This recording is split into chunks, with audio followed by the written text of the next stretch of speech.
Alléluia. Seigneur notre Dieu, tu es le Dieu fidèle. Tu es le Dieu qui vient. Le Dieu qui ne tarde pas, c'est toi.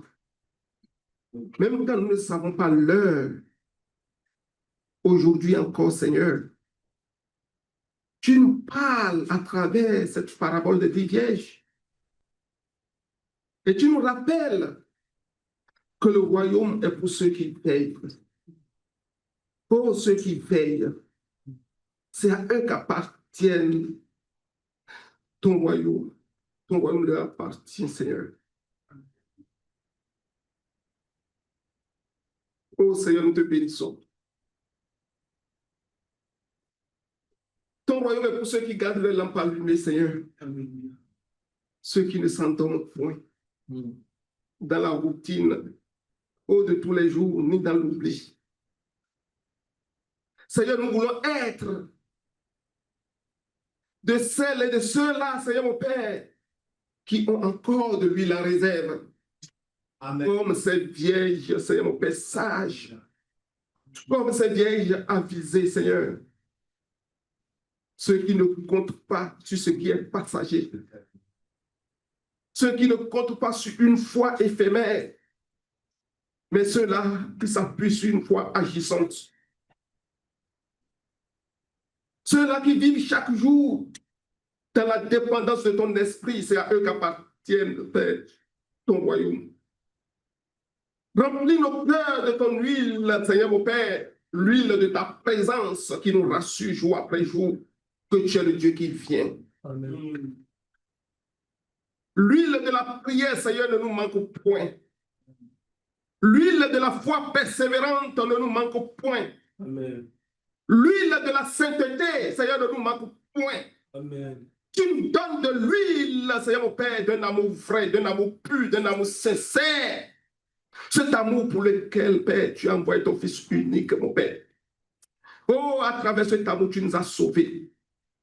Pardonne-nous quand nous sommes négligents, Seigneur mon Père. Nous négligeons notre lampe, Père éternel des amis, à des moments donnés. Oh, nous t'en supplions, viens à nos secours.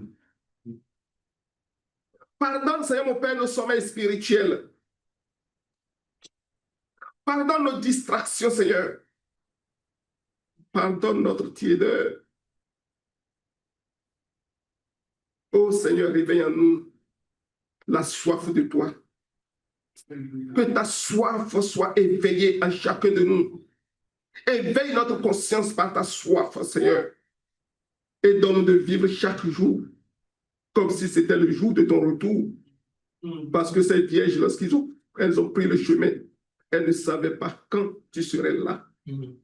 Seigneur, donne-nous cette conscience de vivre chaque jour si c'était le jour de ton retour. Au nom de Jésus-Christ, Seigneur. Seigneur Jésus, nous voulons être prêts à tout moment. Nous voulons être prêts à tout moment. Nous voulons être prêts à tout moment. Nous voulons être prêts à tout moment au nom de Jésus. Amen. Pas être prêts dans la peur, mais par amour, nous sommes prêts. Dans l'amour, nous sommes prêts. Nous ne voulons pas être prêts par devoir, mais nous voulons être prêts dans le désir de te rencontrer. Quand tu viendras, Seigneur, quand trouver nos lampes allumées. Quand tu frapperas, Seigneur mon Père, que notre porte soit grandement ouverte. Parce que tu es celui-là qui se tient à la porte et qui frappe. Quand tu parleras, alors que tu aurais frappé et que nos portes seraient ouvertes, que nous puissions te répondre. Alléluia. Voici l'époux, allons à sa rencontre.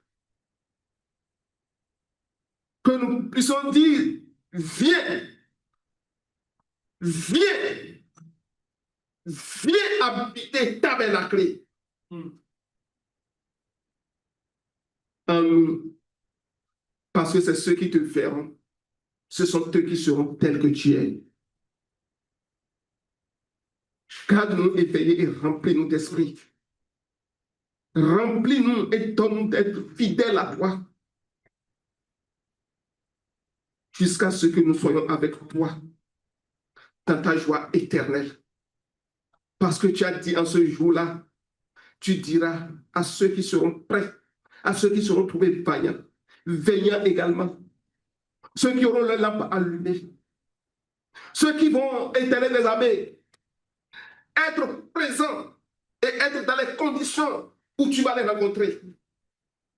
Tu as dit que tu vas leur dire, rentre dans la joie de ton maître, bon et fidèle serviteur. Nous voulons être ceux-là qui sont prêts jusqu'à rentrer dans la joie éternelle. Au nom de Jésus-Christ.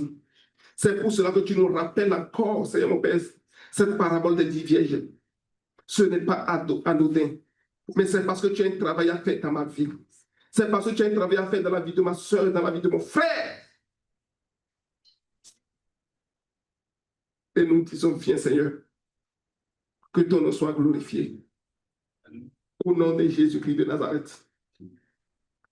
Amen. Amen. Vraiment, cher frère, nous sommes très reconnaissants au Seigneur. Parce qu'il nous parle tous les jours. Et sa voix est comme la voix de grosses eaux. Amen. Amen. Et cette voix retentit. Et bien souvent, nous avons le cœur dur. Nous avons le cœur incrédule. Mais le Seigneur ne regarde pas dans cela pour cesser de nous parler. Il continue de parler. Pourquoi?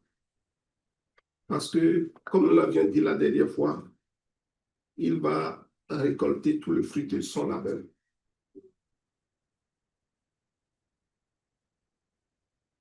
C'est pour cela qu'il ne se décourage pas. Et le Seigneur fait un travail dans ta vie. Il fait un travail dans ma vie. Il fait un travail dans la vie de son Église. Et il veut nous amener à la plénitude de vie en lui. C'est pour cela que, comme le frère Jean-Philippe le disait, que les prédications que nous avons reçues ces derniers temps pointent alors le royaume pour nous amener à prendre conscience.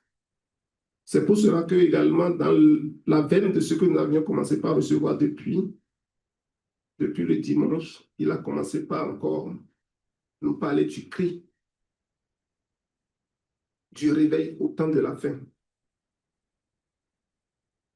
Ça veut dire que nous sommes dans les derniers temps, nous sommes dans les temps de la fin, mais tout le monde n'est pas attentif. Tout le monde n'est pas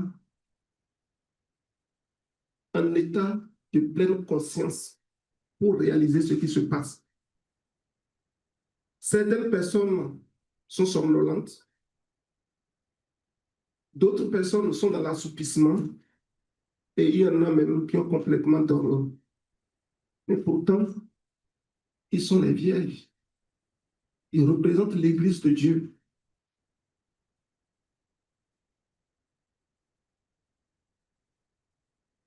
Et comme nous l'avions dit la dernière fois, ils sont dans une bonne disposition de cœur, dans la joie pour rencontrer l'époux. C'est pour cela que ces vierges avaient pris des dispositions pratiques pour arriver à leur fin. Et ce but, c'était de rencontrer l'époux. Amen. Amen. Mais dans leur voyage, il y a un paramètre qu'elles ont négligé, qu'on avait dit, qui était le temps de cette rencontre, le temps d'apparition de l'époux. Et nous savons tous que lorsque nous sommes en âge de nous marier et que nous avons en vue une fiancée ou un fiancé, vraiment, il y a vraiment une joie profonde dans nous. Il y a comme quelque chose qui nous draine et qui fait que nous mettons tout en œuvre pour ce grand jour qui est le jour de mariage. Le jour comme le jour de dévoilement. Et ces vierges étaient dans cette extase alors qu'elles ont pris le chemin, elles ont entrepris le voyage pour rencontrer leur époux. Mais le temps que cela va arriver, c'est ça qu'ils ne savaient pas. Mais dans cette préparation, il y en a qui se sont démarqués dans la préparation. Pas le fait qu'elles ont pris, en plus du fait qu'elles se sont assurées que le réservoir de la lampe soit rempli d'huile, la mèche de la lampe soit une mèche vraiment en bonne qualité. Le fait que la lampe soit allumée en son temps, elles ont pris toutes ces dispositions, mais elles ont placé une coche supérieure à leur disposition par rapport aux 5 autres qui sont qualifiés de folles ou d'insensés. Elles ont pris de l'huile en réserve. Et ça a tout changé dans l'attente de l'époux. Parce qu'elles étaient confrontées au même défi, comme toi et moi. Ceux qui sont dans d'autres pays que nous, ou bien dans d'autres villes ici au Canada que nous, qui adorent Dieu comme toi et moi, qui cherchent Dieu de tout leur cœur et qui sont sincères dans leur marche avec Dieu, comme toi et moi. Ils ont tous le même défi que toi et moi. Ce défi est un défi commun à nous tous. Amen. Amen. Et on dit que à cause de ce défi de temps, l'assoupissement commençait à s'installer graduellement jusqu'à ce que le sommeil s'est installé maintenant. Ça veut dire que toi et moi, si c'est vierge, nous comprenons qu'elle représente l'Église, nous sommes tous confrontés à ça, à un moment ou à un autre de notre parcours avec le Seigneur. Que le nom de l'Éternel soit béni. Amen. Alléluia. Amen. Mais comme dans ma prière tout à l'heure, j'ai dit, Seigneur, donne-nous de vivre chaque jour comme si c'était le jour de ton arrivée. Si on doit prendre cette supposition que nous devons vivre chaque jour comme si l'époux était là, ou bien comme si nous allons à la rencontre de l'époux et qu'il est déjà sur le point de se dévoiler à nous. Notre manière de nous comporter allait être différente. Amen. Amen. Que le nom de l'Éternel soit béni. Amen. Notre manière vraiment de nous comporter allait être différente. Et nous avons dit que lors du cheminement de cette vie vierge, il y avait un puits qui a tonné au milieu de la nuit. On avait dit que c'était une alarme prophétique pour venir comme réveiller du sommeil celui qui dort. Réveille-toi, toi qui dors, relève-toi d'entre les morts et Christ t'éclairera. Raison pour laquelle Zacharie a dit qu'au milieu de la nuit, la lumière viendra, la lumière va apparaître. Et parce que les sages ont compris cette parole qu'au milieu de la nuit, il faut que la lumière apparaisse. Elles ont pris de l'huile en réserve pour que la lumière ne manque point. Mais les autres qui n'ont pas compris qu'au milieu de la nuit, il faut que la lumière apparaisse, sont qualifiés d'insensés parce qu'elles n'ont pas pris de l'huile en réserve. Amen. Que le nom de l'Éternel soit béni. Amen. Et je voudrais que nous puissions lire le passage de Proverbes, chapitre 20, verset 27 pour continuer.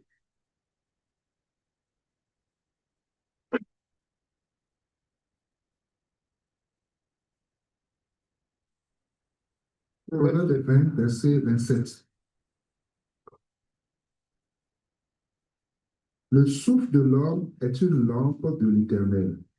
Il pénètre jusqu'au fond des entrailles. Alléluia. Donc on dit que le souffle de l'homme est une lampe de l'Éternel. Et il pénètre jusqu'au fond des entrailles. Quand nous lisons dans d'autres versions, on va nous dire l'esprit de l'homme est une lampe de l'Éternel. Il sonde toutes les profondeurs du cœur. Amen. Amen. Nous avions compris à travers l'histoire des 10 vierges qu'il y a nécessité de garder sa lampe allumée. Et le Seigneur nous dit ici que l'esprit de l'homme est une lampe de l'Éternel. Alléluia. Amen. Donc, la lampe que chacune de ces vierges avait prise en ce moment-là pour faire leur voyage représentait simplement l'esprit qui était en elle et qui leur permettait de faire ce voyage sans équivoque, sans ambiguïté, avec succès. Est-ce que on se suit? Amen. Amen. Amen. Donc c'est l'esprit en elle qui permet au Seigneur de communiquer avec elle, de s'entretenir avec elle. Amen. Parce qu'on dit que c'est une lampe pour l'Éternel. Donc elles avaient pris cette lampe pour que l'époux, bien qu'elle ne voit pas l'époux en ce moment, l'époux elle soit en contact avec leur époux. Pour ne pas manquer le moment précis où l'époux serait là. Alléluia.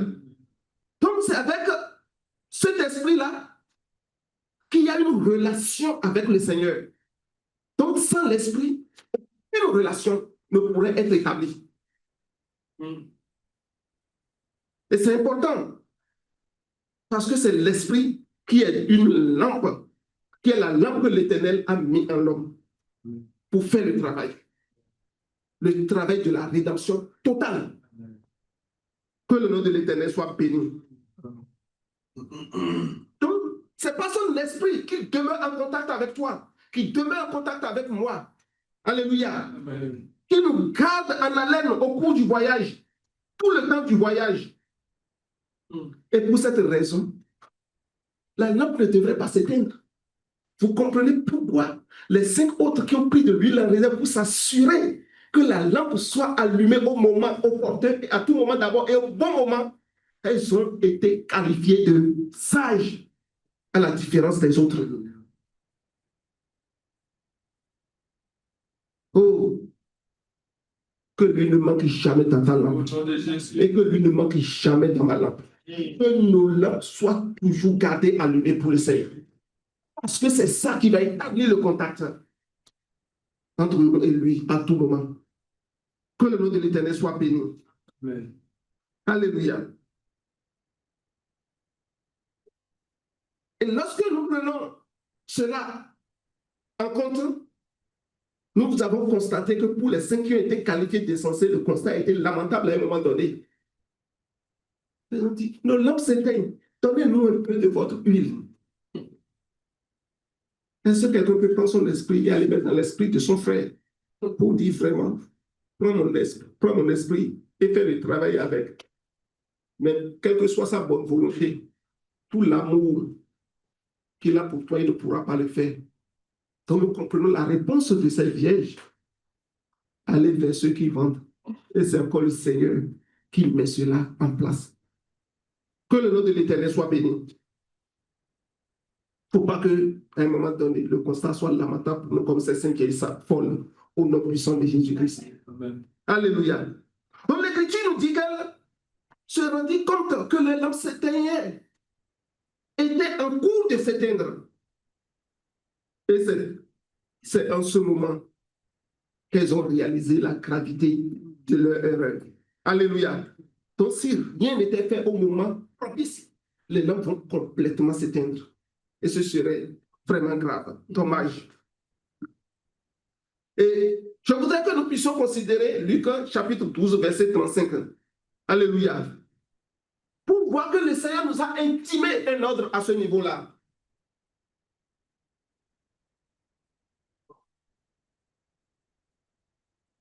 Luc 12, 35. Que vos reins soient sains et vos lampes allumées. Alléluia. Que vos reins soient sains et vos lampes allumées.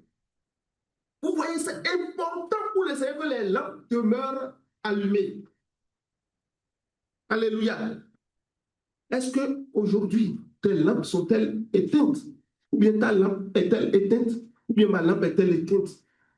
Alléluia. Ou bien elle est en cours de s'éteindre. Le Seigneur dit ici que vos reins soient saints comme des soldats et que vos lampes allumées. Alléluia. Que le Seigneur nous fasse grâce. Et que si, dans une vie donnée, il y a ce constat lamentable qui est fait que les lampes sont en train de s'éteindre, que cette voix se lève et crie à Dieu pour demander la grâce de Dieu pour que la lampe soit ravivée, pour que l'huile soit donnée en abondance, pour que la lampe demeure allumée, parce que la Bible nous dit que nos lampes doivent rester allumées. Que le nom de l'Éternel soit béni. Et je voudrais que nous puissions considérer un peu, en lien avec les lampes qui doivent rester allumées, les instructions que le Seigneur a données pour le tabernacle de Moïse. Parce que le Seigneur a tout révélé au travers du tabernacle pour nous. Amen. Amen. Et nous voyons que dans le tabernacle de Moïse, la lampe se trouve dans le milieu saint. Le chandelier qui porte les 7 lampes se trouve dans le milieu saint. Alléluia. Et ça vient avec des accessoires. Ça vient avec des mouchettes. Ça vient avec des ciseaux. Parce que c'est important pour le Seigneur que les lampes demeurent allumées pour l'entretien des lampes, pour que les lampes ne s'éteignent à aucun moment. Et je voudrais que nous puissions considérer le passage de Nombre, chapitre 8, versets 1 à 4. L'Éternel parla à Moïse et dit, parle à Aaron et tu lui diras, lorsque tu placeras les lampes sur le chandelier, les 7 lampes devront éclairer en face. Aaron fit ainsi, il plaça les lampes sur le devant du chandelier comme l'Éternel l'avait ordonné à Moïse. Le chandelier était d'or battu jusqu'à son pied, jusqu'à ses fleurs, il était d'or battu.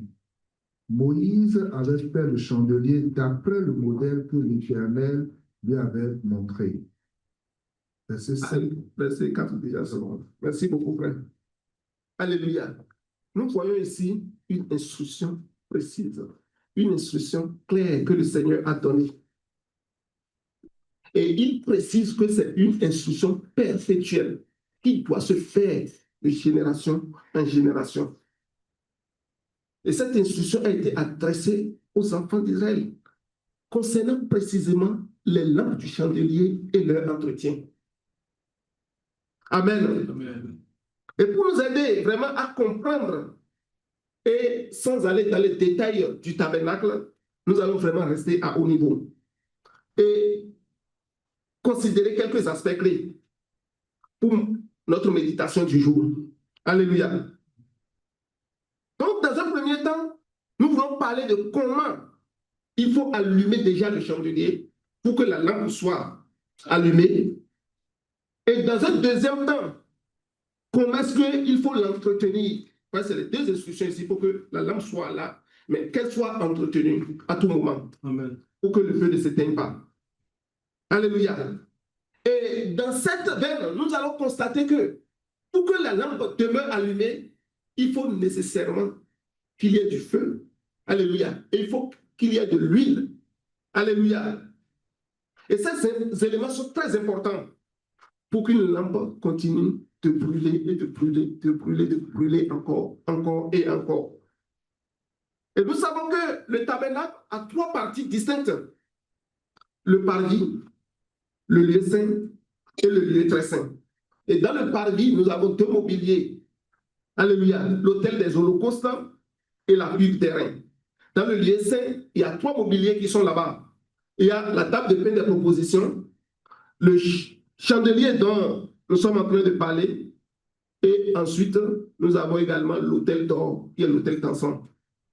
Et quand nous rentrons dans le Saint des Saints, nous avons principalement deux mobiliers là-bas, comme certains peuvent parler d'un seul mobilier. Nous avons l'arche et son couvercle, qui est le propitiatoire. Amen. Alléluia.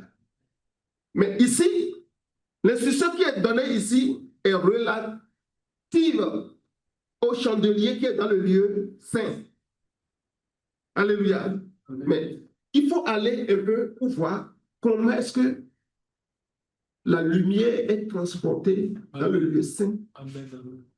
pour que le prêtre puisse officier dans le lieu saint avec les éléments qu'il y a dans le lieu saint.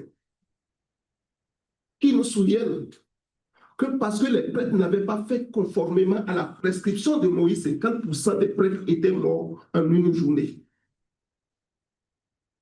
C'était les enfants d'Aaron. Alléluia. Et ce fait nous est rapporté dans Lévitique 9, où on nous parle de tout premier sacrifice dans le tabernacle. Et quand nous considérons son verset 1, on peut dire que le 8e jour, Moïse appela Aaron et ses fils et tous les anciens d'Israël. Alléluia. Pourquoi on parle de 8e jour ici? Le 8e jour, c'est suite aux 7 jours de consécration des fils d'Aaron. Pour les qualifier, pour être désormais comme des prêtres pouvant être en mesure d'officier en présence de Dieu dans le lieu, dans le tabernacle. Alléluia.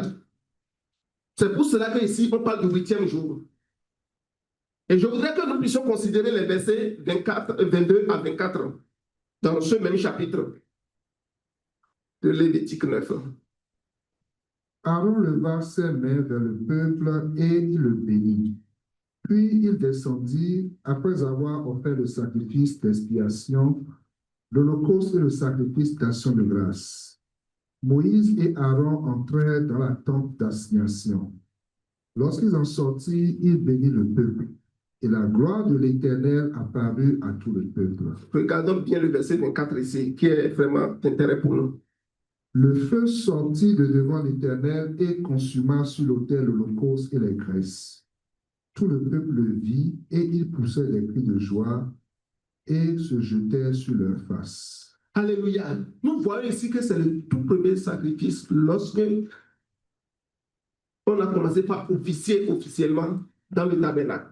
Amen. Et on dit ici qu'on voit les sacrificateurs faire le service au niveau du parvis, sur l'autel des holocaustes. Et l'Écriture nous apprend ici qu'il y a eu feu qui est apparu. Et que ce feu n'est pas porté par un homme, mais que le feu est sorti de la présence de l'Éternel lui-même pour venir répondre sur l'autel des holocaustes au sacrifice qui a été donné. Lisons encore le verset 24. Le feu sortit de devant l'Éternel et consuma sur l'autel l'holocauste et les graisses. Tout le peuple le vit et ils poussaient des cris de joie et se jetaient sur leurs faces. Donc c'est un fait qui est au vu et au su de tous que le feu est sorti vraiment de l'Éternel. C'est l'Éternel qui a envoyé le feu. Alléluia. Donc ici, le feu n'est pas venu d'ailleurs, mais le feu est venu de l'Éternel. Et lorsque nous lisons, ça veut dire que lorsque mon chandelier, ma lumière doit être allumée, je ne peux pas allumer cette lumière avec n'importe quel feu. Nous allons continuer pour voir. Donc, en lisant les Écritures, nous comprenons que lorsqu'il s'agit de faire usage de feu dans le tabernacle, on ne peut pas apporter du feu étranger. Alléluia. Le sacrificateur, il ne peut pas faire autrement que d'utiliser le feu qui est déjà présent. Le tabernacle que le Seigneur lui-même a déjà donné en réponse au premier sacrifice qui a été offert sur l'Holocauste. C'est pour cela que quand nous évoluons, on va voir que pour aller officier dans le Saint des Saints, il est obligé, dans le lieu saint et dans le Saint des Saints une seule fois par an. Donc il est obligé de prendre le feu avec le brasier qui est sur l'autel pour rentrer dans le lieu saint avec. Alléluia. Et c'est avec ce feu qu'il va continuer son service dans le lieu saint. Or, c'est là-bas que se trouve le chandelier qui doit rester toujours allumé. Que le Seigneur nous aide. Amen. à rentrer dans la compréhension de ces choses et que notre façon de nous attendre à lui puisse vraiment changer au nom puissant de Jésus-Christ de Nazareth. Alléluia. Et nous voyons ce récit dans le livre de Lévitique, chapitre 12, verset, et chapitre 16, du moins, verset 12. Mais je voudrais quand même que nous puissions comprendre qu'avant d'aller au niveau du chandelier qui doit brûler, le Seigneur nous a dit quelque chose. On a vu ici que lors de ce service, il y a un holocauste qui est fait sur l'autel. Alléluia. Sur l'autel des holocaustes dans le parvis. Et qu'est-ce que la Bible nous dit par rapport à ça, à nos vies? Regardons dans Romains, chapitre 12, verset 1. On a dit, retenons bien, le feu ne vient pas d'ailleurs, le feu vient de l'Éternel, mais en réponse à quelque chose, à un sacrifice d'holocauste qui a été offert sur l'autel. Lisons Romains 12, verset 1. Je vous exhorte donc, frères, par les compassions de Dieu, à offrir vos corps comme un sacrifice vivant, saint, agréable à Dieu, ce qui sera de votre part un culte raisonnable. Vous voyez ici, la Bible est claire là-dessus. Il dit que le minimum que nous pouvons faire au Seigneur, un culte raisonnable, que le bon sens demande à ce que quelqu'un offre à Dieu, c'est le sacrifice d'holocauste. L'apôtre Paul dit que lorsque quelqu'un qui a de raison, il veut offrir un minimum de sacrifice à Dieu, c'est le sacrifice d'holocauste. Il dit que c'est ce qui sera de votre part un culte raisonnable. Offrez votre corps comme un sacrifice vivant. Alléluia. Saint et agréable à Dieu. Ça veut dire que c'est un sacrifice sans défaut. Non seulement c'est vivant, mais l'animal doit être un animal sans défaut. Un animal dont l'apparence est vraiment agréable. Il dit que c'est ça, un culte raisonnable. Et nous avons compris que c'est en réponse à ce sacrifice que le Seigneur a envoyé le feu. Donc, le feu ne peut pas venir quelque part de ta vie pour que tes chandeliers soient plus tard ou bien soient allumés si tu n'as pas encore fait le sacrifice d'holocauste. C'est ce que nous commençons par comprendre. Que c'est à la suite de ce sacrifice que le feu est envoyé par l'Éternel. Que le Seigneur nous bénisse. Alléluia.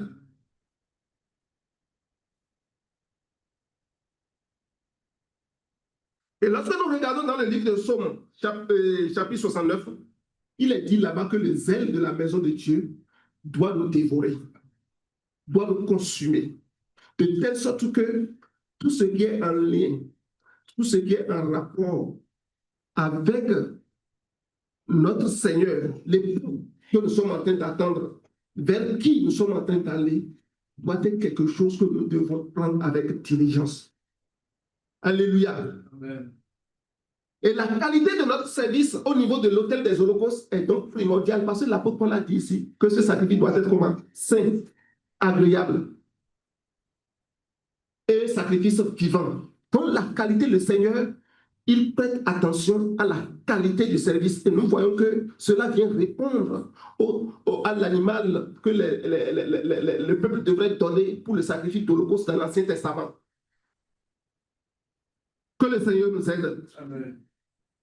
Et c'est en réponse à cela que le Seigneur a envoyé son feu. Donc si tu offres un sacrifice estropié, un sacrifice alors qui a de blâme quelque part, qui est reprochable, tu n'auras pas la réponse escomptée. La réponse qui est le feu qui doit venir consumer l'holocauste.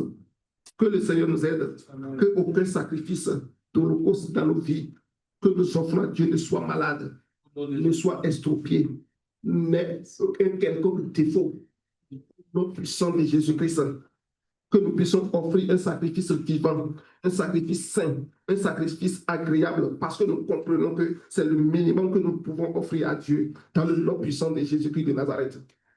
Alléluia. Que le nom de l'Éternel soit béni.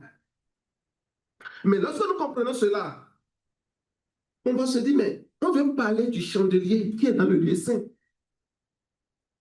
Mais pourquoi on s'attarde sur le feu qui est au niveau donc de l'autel des sacrifices? Alléluia. Parce que notre sujet d'intérêt, c'est la lampe qui doit rester allumée.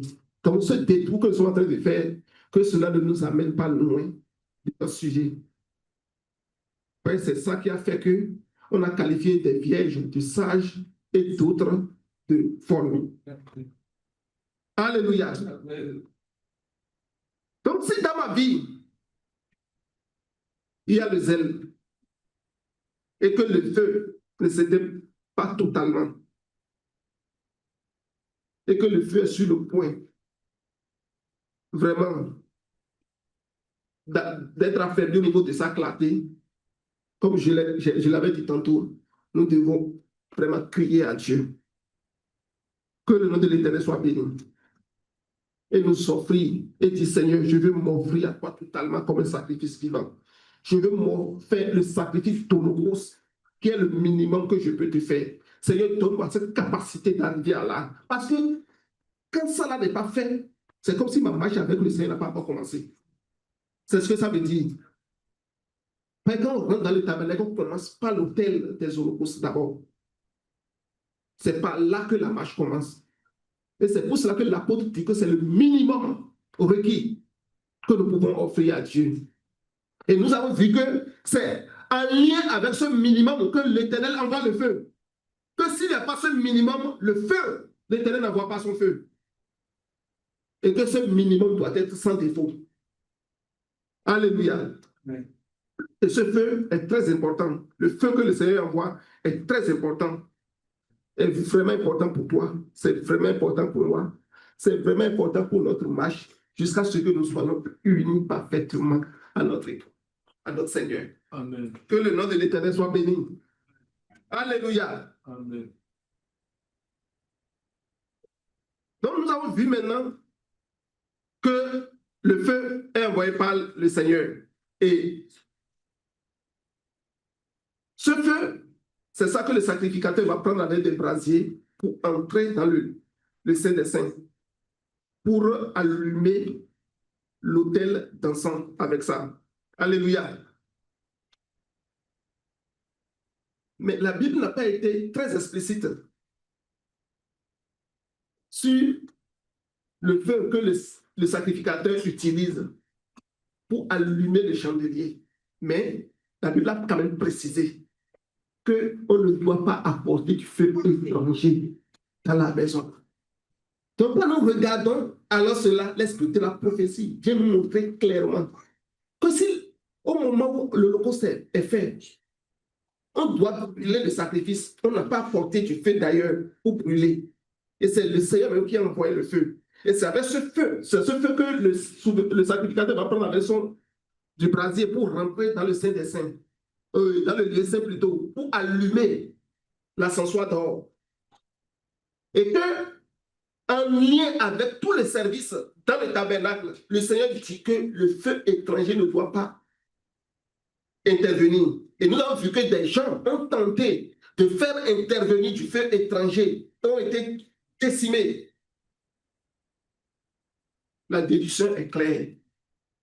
Que pour que le chandelier soit allumé, c'est le feu qui est sur l'autel des holocaustes que le souverain sacrificateur ou bien les sacrificateurs vont certainement prendre pour allumer le chandelier.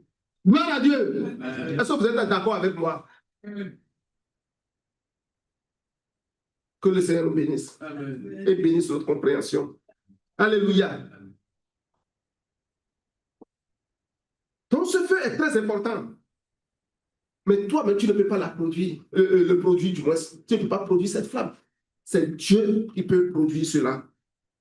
Et lorsque ça a commencé par s'éteindre, ça s'est éteint complètement, tu dois t'attendre à Dieu.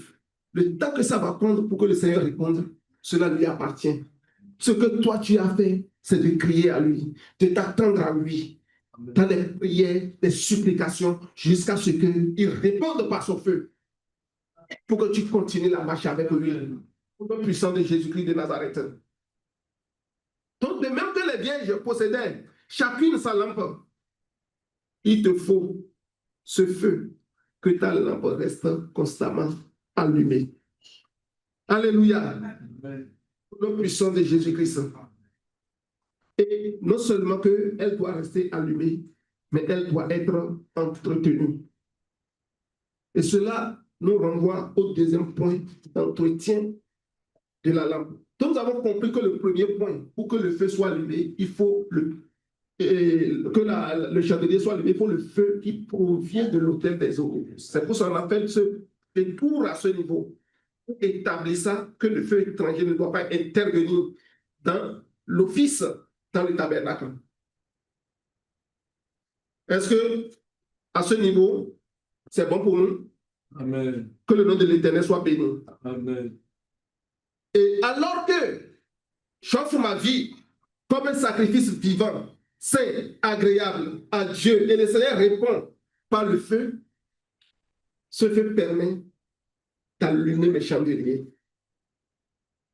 Alléluia. Amen. Et grâce à cette lampe qui est en moi, qui est mon esprit, le Seigneur peut sonder mon cœur. Le Seigneur peut sonder ma vie. Le Seigneur peut sonder toutes les entrailles de ma vie et me révéler des choses qui sont qui n'aiment pas dans ma marche avec lui, pour que je puisse être en mesure de rentrer dans le Saint-Saint. Parce que c'est là-bas que nous allons être unis à lui. Être comme Jésus. Être comme lui. C'est ça, non? Parce que c'est ça que les vierges voulaient. C'est pour ça qu'elles ont tout abandonné, elles ont pris le chemin. Pour être unis à l'époux. Que le nom de l'Éternel soit béni. Et lorsque nous comprenons alors que le Seigneur nous donne ce feu pour que le chandelier soit allumé, les 7 lampes du chandelier soient allumées, il faut que nous l'entretenions. Il faut que le chandelier soit entretenu. Et c'est l'instruction que nous avons lue tout à l'heure qui a été donnée à Aaron et à ses enfants. Alléluia. Alléluia. Amen. Amen. Que le nom de l'Éternel soit béni. Et nous avons dit que pour l'entretien, il faut le feu que nous avons vu, qui est donné par le Seigneur, pas nous-mêmes qui produisons ce feu, mais c'est le Seigneur qui produit ça. Mais il faut également de l'huile d'olive pure, concassée. Et je voudrais que nous puissions lire Exode, chapitre 27, les versets 21 et 22.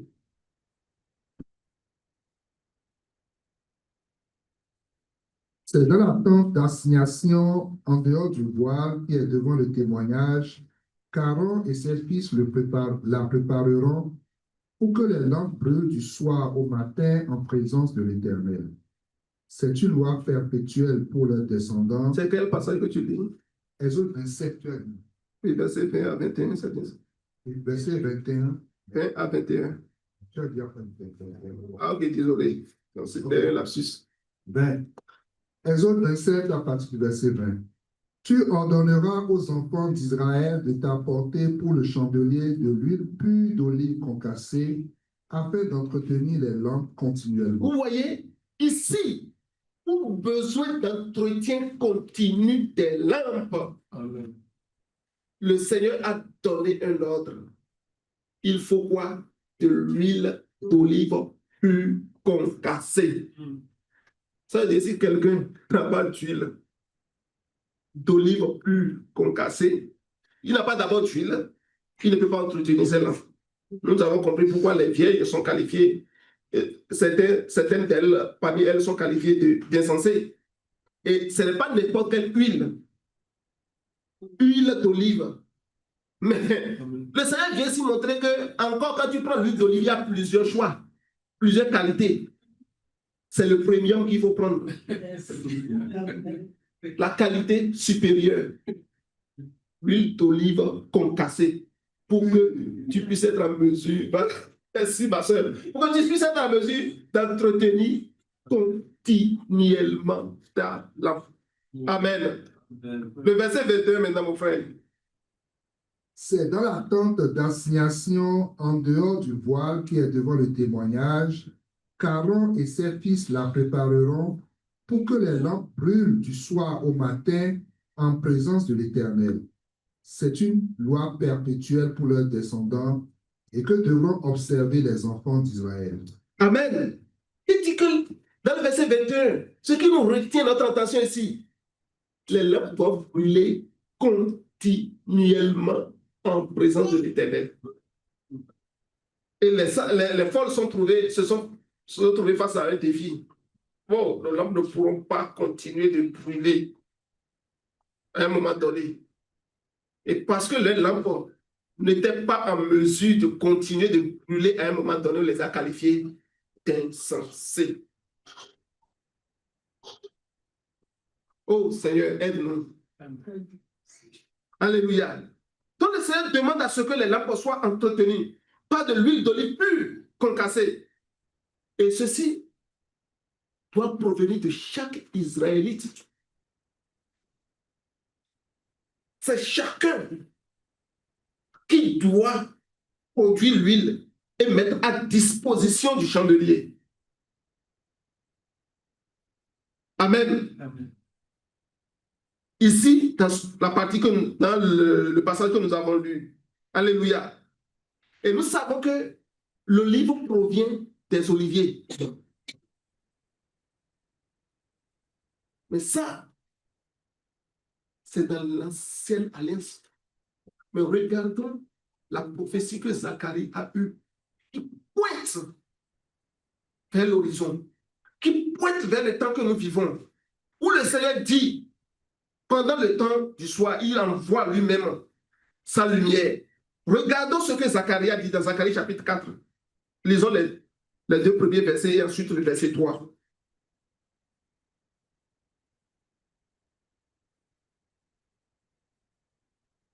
Zacharie 4, verset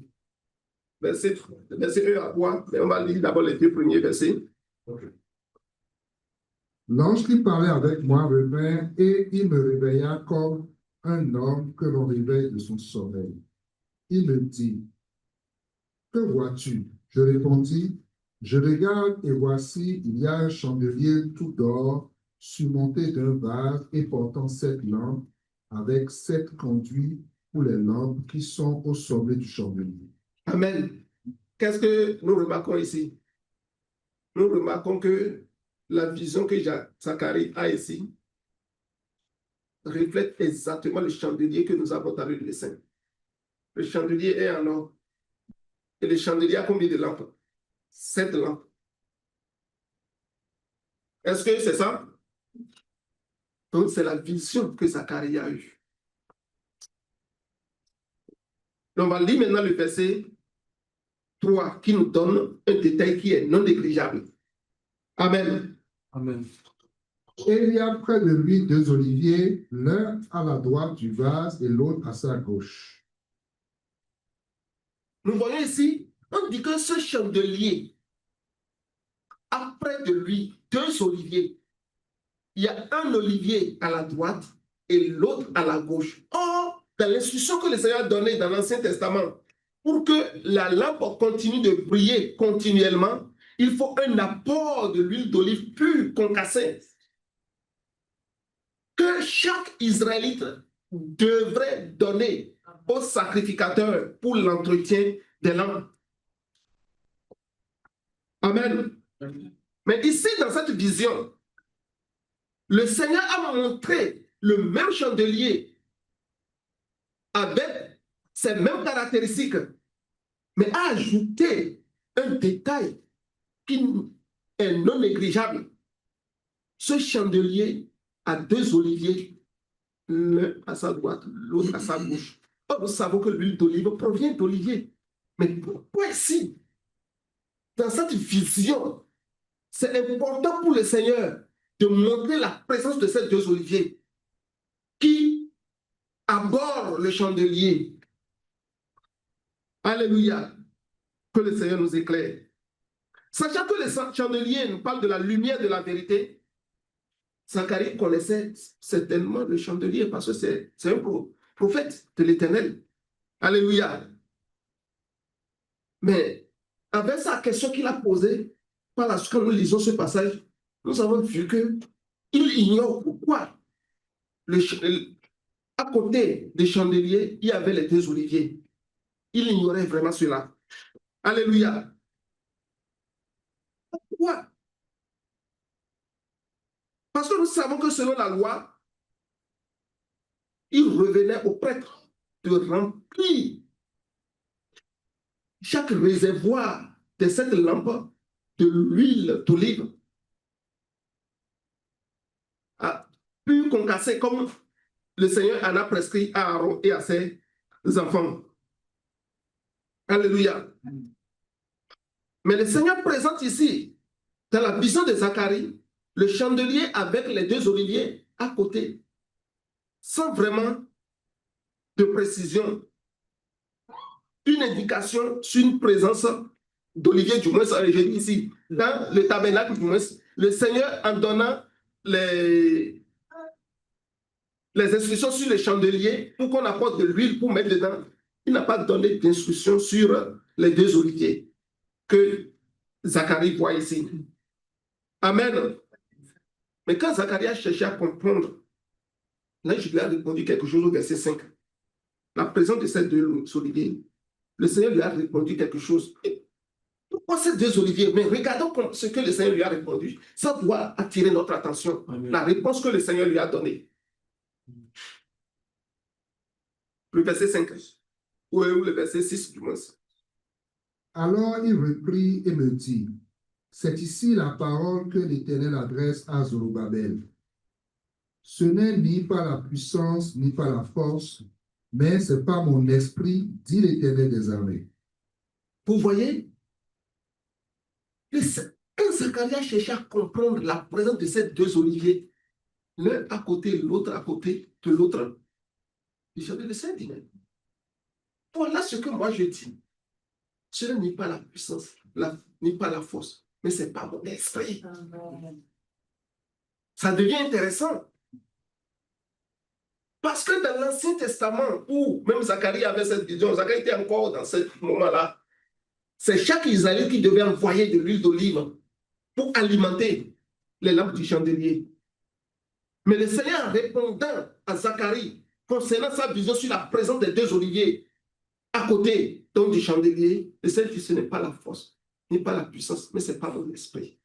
Pour dire que le travail que je suis en train de faire, c'est d'en arriver à un moment où la force humaine, l'effort humain ne pourra pas venir faire quelque chose dans l'alimentation des lampes du chandelier, dans l'entretien des lampes du chandelier. On devrait s'attendre à moi. On devrait s'attendre à moi. Et je vais mettre tout à disposition. Je vais rendre les gens efficaces par mon esprit. Alléluia. Que c'est ça, il a dit. Que ce n'est pas la force physique, mais l'entretien de ces lampes ne peut que venir que lorsqu'on s'attend à l'esprit de Dieu qui est représenté ici par ces deux oliviers qui produisent l'huile en continu dans la lampe pour que la lampe soit en mesure de briller, de brûler, de brûler et de brûler encore. Alléluia. Donc il y a un corps de personnes représentées par ces deux oliviers qui alimenteront le chandelier lorsque nous revenons encore dans l'esprit de la prophétie au travers de l'huile qu'ils produiront. Alléluia. Pourquoi? Parce que ce corps de personnes vont vraiment avoir la parole prophétique, la vision prophétique.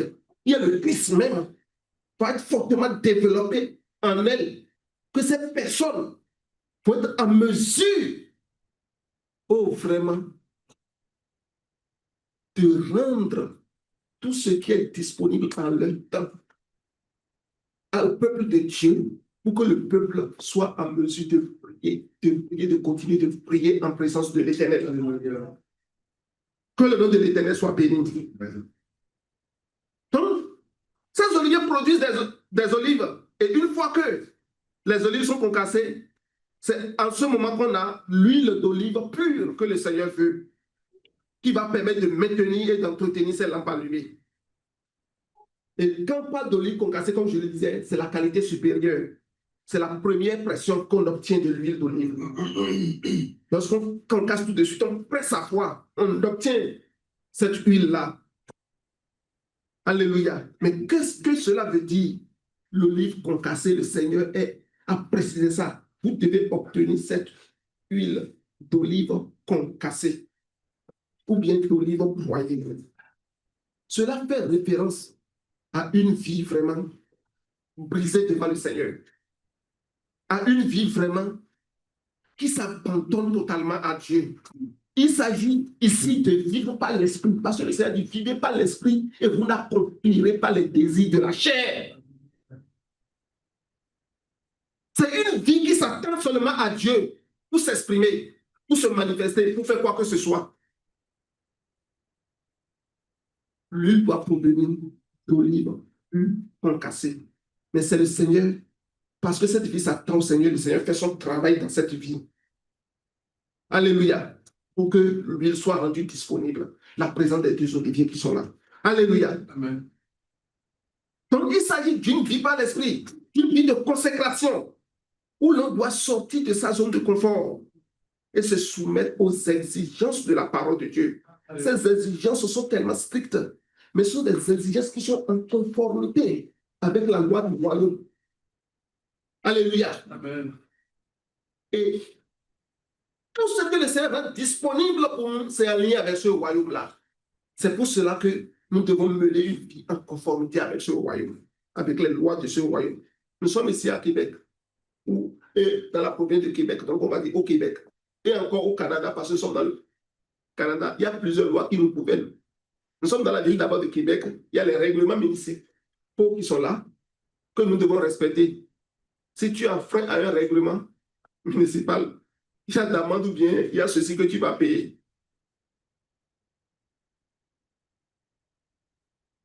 Amen. Amen. Et c'est ça. Tu peux être là, la ville va envoyer des gens dans ta maison pour venir faire des vérifications, pour voir quelque chose, sans que tu les invites. Parce qu'ils se sont octroyés ce droit.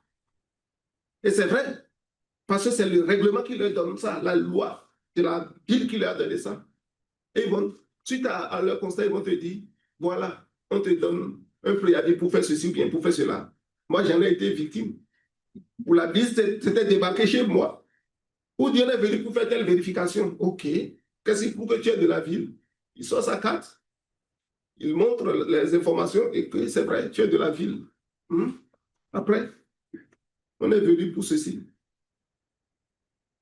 Après vérification, on m'envoie une lettre en bonne et due forme. Voilà.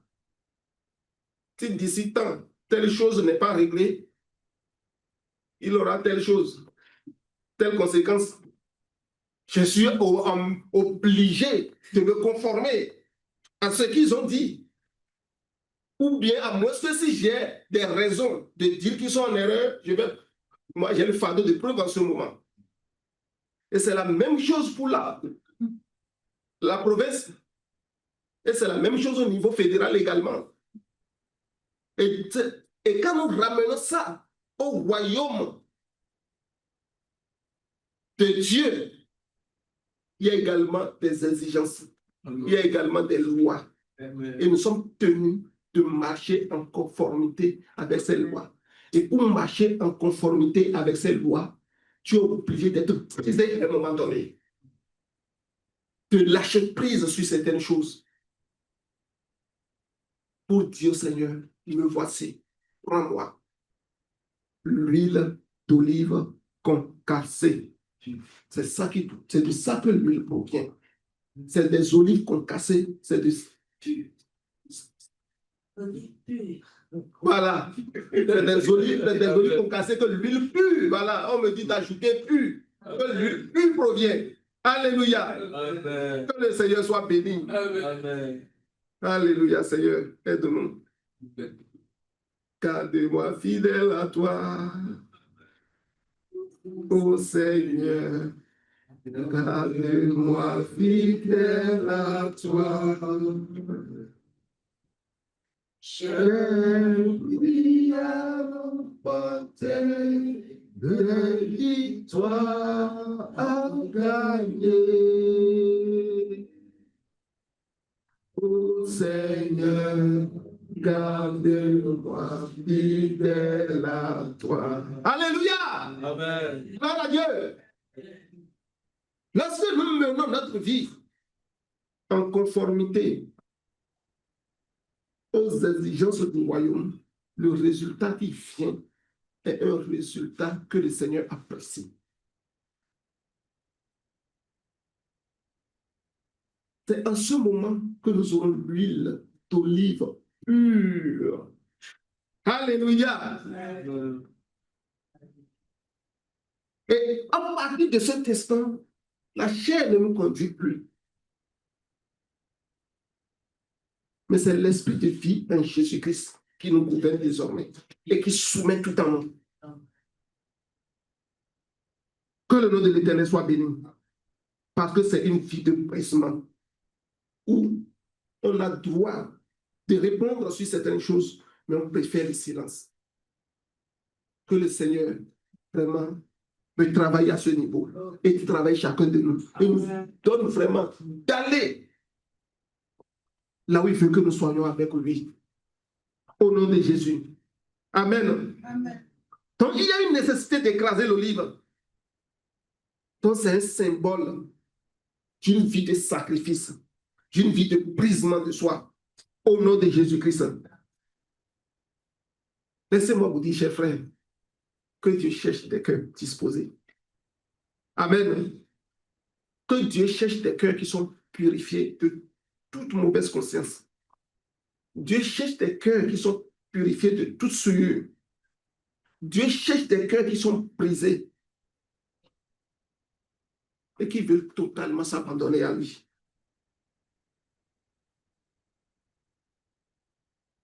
C'est ce que Dieu cherche. Et comme ces deux oliviers que nous voyons ici,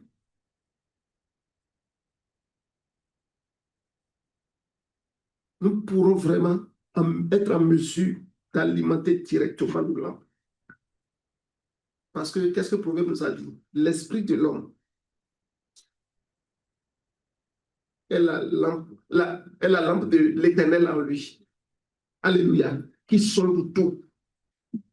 Que le Seigneur nous aide. Donc nous comprenons que les vieilles qui représentent les croyants que nous avions commencé par dire au travers de l'histoire des 10 vierges, ce sont des vierges des personnes qui se sont mis à part vraiment pour leur Dieu, qui décident de vivre en totale en harmonie avec la parole de Dieu. Mais dans la vie de certaines parmi elles, il y a des choses qu'elles tiennent encore. Elles n'ont pas décidé de laisser tomber, sur lesquelles elles n'ont pas fait un lâcher prise. Elles continuent de s'accrocher à ça, bien qu'elles se soient séparées de tout, pour le royaume. Mais ces choses continuent de les tenir encore dans une vie charnelle, dans des œuvres mortes, au point où la lampe a commencé par baisser d'intensité jusqu'à s'éteindre complètement et il n'y avait pas de l'huile en réserve.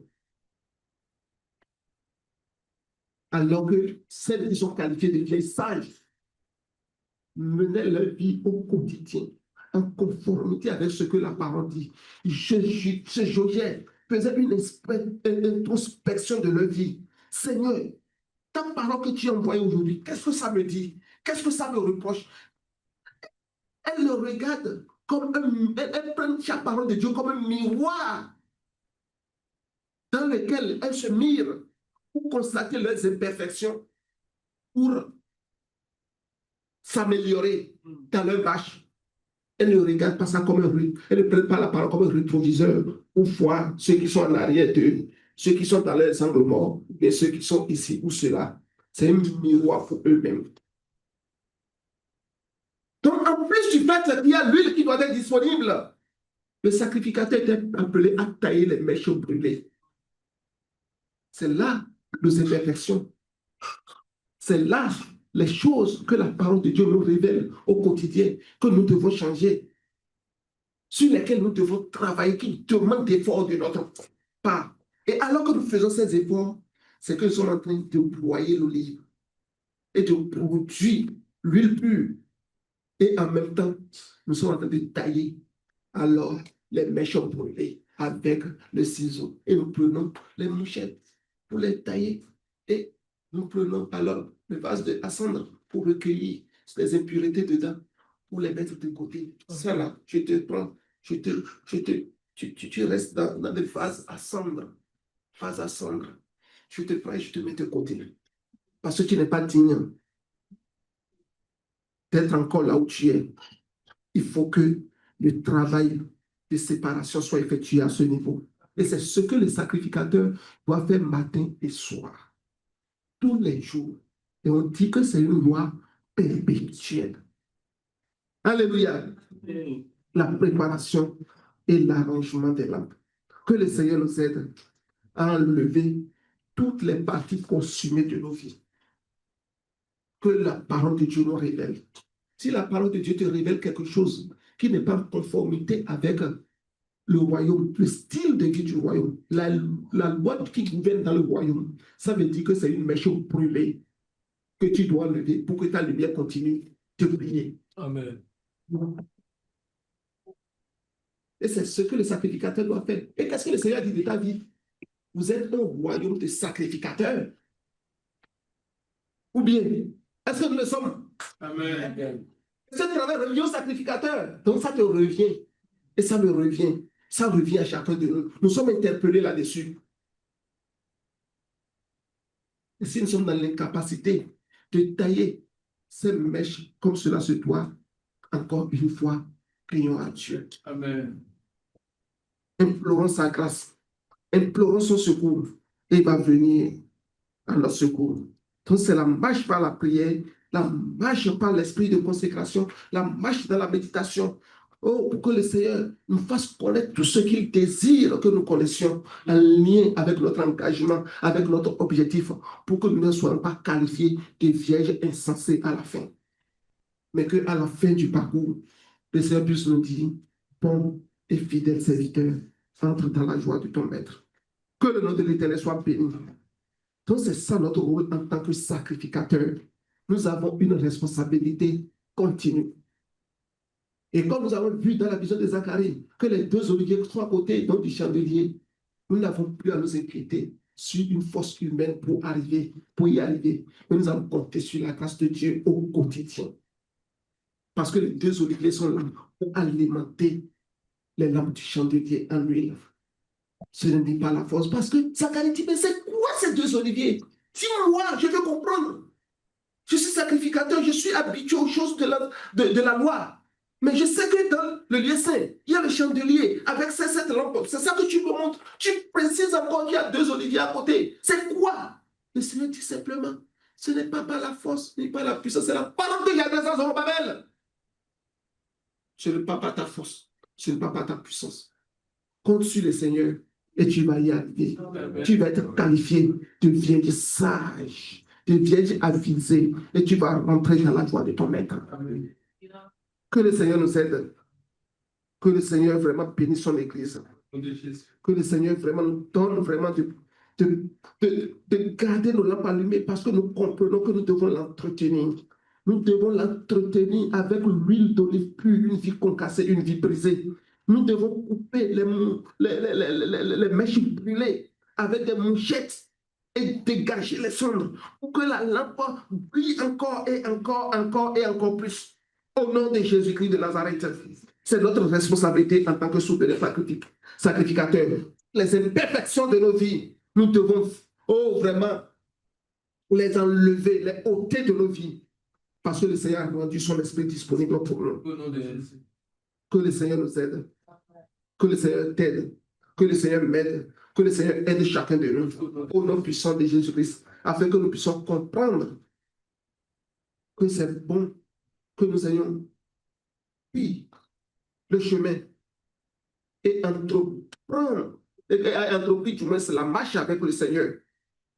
Pour que ce que nous sommes qui n'est pas encore été révélé, nous puissions donner l'occasion au dévoilement total de ce que Dieu est en train de faire de notre vie, pour que notre vie soit totalement dévoilée.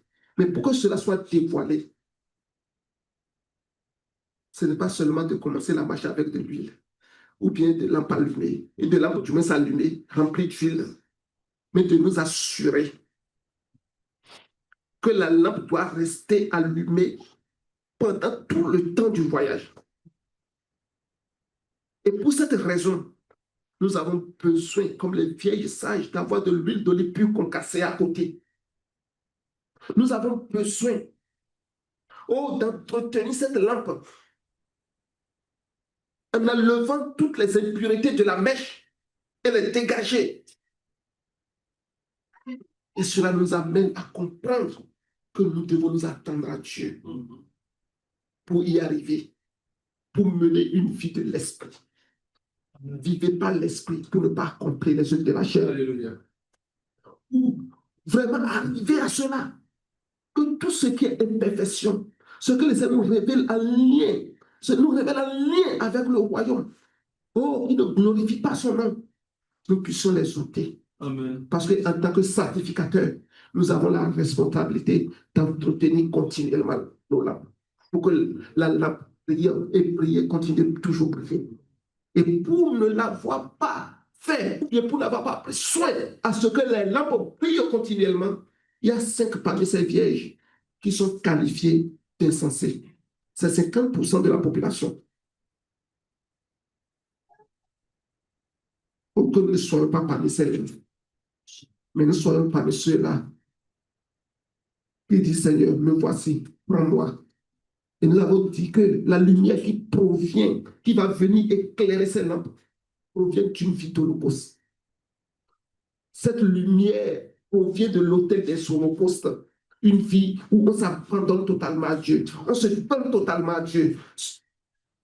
Et cette lampe, cette lumière est entretenue par une vie de sacrifice, une vie de glissement. Au nom puissant de Jésus-Christ, que le Seigneur bénisse ton entendement, qu'il bénisse mon entendement, qu'il nous aide vraiment à marcher par l'esprit et ne point accomplir les œuvres de la chair. Au nom de Jésus-Christ de Nazareth. C'est ce que je voulais partager avec nous aujourd'hui. Je vais laisser la place à Président Philippe qui va nous conduire dans le temps de prière s'il peut, pour que nous puissions répondre à cette parole. Dans le nom de Jésus-Christ de Nazareth.